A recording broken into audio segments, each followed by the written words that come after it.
பூசணிக்காய் வெள்ளை பூசணிக்காய் பொரிச்ச கூட்டு பண்ணியிருக்கேன். கூட்டு வடம் போட்டு இது எப்படி பண்ணேன்னு காமிக்கிறேன். வாங்க வீடியோக்குள்ளே போகலாம்.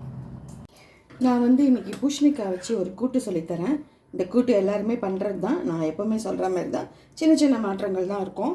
இதுக்கு பூசணிக்காயை இந்த மாதிரி பாருங்கள், இந்த சைஸ் நறுக்கிக்கோங்க. அதுக்கப்புறம் ஒரு 1/4 கப் அளவுக்கு துவரம்பருப்பு எடுத்து வச்சுருக்கேன். 2 டீஸ்பூன் கடலைப்பருப்பு, 1 டீஸ்பூன் பாசிப்பருப்பு வேண்டாம்னா விட்டுடலாம்.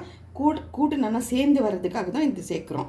இப்போ நான் இந்த எந்த பாத்திரத்தில் நம்ம போட போகிறோமோ அந்த பாத்திரத்தில் இதை நல்லா அலம்பிட்டு நல்லா ஒரு 10 நிமிஷம் இதை ஊற வச்சிட்டோம் அப்படின்னா 3 விசில் குக்கரில் வைக்கிறதுனா வைக்கலாம். இல்லைனா நம்ம ரைஸ் குக்கர் அந்த மாதிரி வைக்கிறதா இருந்தாலும் அடியில் பருப்பு போட்டுருங்க, மேலே காய் வச்சுட்டு உப்பு போட்டு லேசாக அப்படி ஒரு லேசாக கலந்துட்டு திட்டமாக தண்ணி விட்டு ஒரு 3 சவுண்டு குக்கரில் வச்சு எடுத்துடலாம். நான் கீ குக்கரில் வைக்க போகிறேன். இது ஊறட்டும். ஊறினோடனே உங்களுக்கு எப்படி தண்ணி விட்டு எப்படி பண்ணுறேன்னு காமிக்கிறேன். கூட்டு பாருங்கள் நல்லா வெந்துடுத்து. இப்போ அரைச்சி விடுறதுக்கு தேங்காய் நான் பத்தையாக கீத்து போட்டு வச்சுருக்கேன். மிக்ஸி ஜாரில் தேங்காய், ஒரு காஞ்ச மிளகாய், கொஞ்சோண்டு சோம்பு வச்சுருக்கேன். ஜீரகம் போடணும்.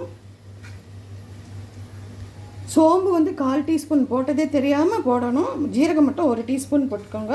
இந்த தேங்காயும் வச்சு நான் ஒரு மிளகாய் இது ரொம்ப காரம் இருக்குது, அதனால நான் 1 வச்சுருக்கேன். நீங்கள் உங்களுக்கு காரம் கூட்டல் கரைச்சலாக வச்சுக்கலாம். இது விழுது மாதிரி தண்ணி விட்டு விழுது மாதிரி அரைச்சின்னு வந்துடுறேன். இப்போ பாருங்கள், இந்த தேங்காய் இது விழுதாக அரைச்சின்னு வந்திருக்கேன். இதையும் இதில் போட்டுடலாம்.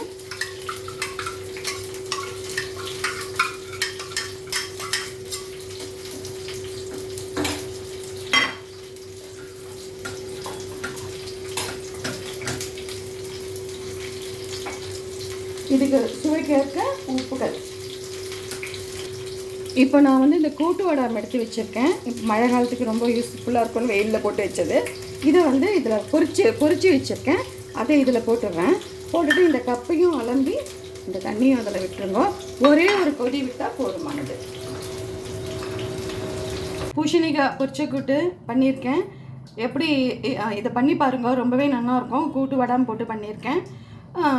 இந்த ரெசிபி உங்களுக்கு பிடிச்சிருந்ததுன்னா லைக் பண்ணுங்கள், ஷேர் பண்ணுங்கள், ப்ளீஸ் சப்ஸ்கிரைப் பண்ணுங்கள். Thank you, bye, take care.